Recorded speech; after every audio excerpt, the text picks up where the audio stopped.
Hello guys, magluluto po tayo ng isdang tambakol. Gawin nating paksiw na may gata. Ayan, ang umpisa natin.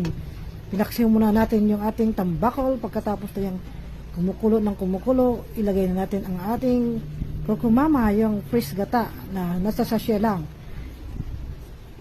Pagkatapos nyan guys, pakuluan lang din ang pakuluan.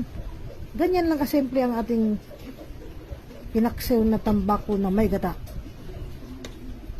Nung kumulo ulit, ilagay natin ating siling green at hayaan natin siyang kumulo hanggang maglesen na yung gata niya, at saka natin siyang hanguin.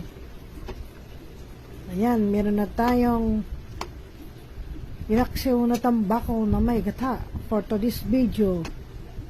Ito na yung pinaksiw kong tambakol guys, na nilagyan kong gata. Kaya ginataang tambakol na siya. Ating tanghalian. Yan, kunin ko yung buntot.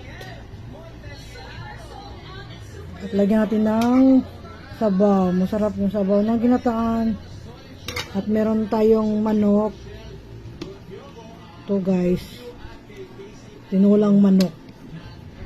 Kaya kain tayo.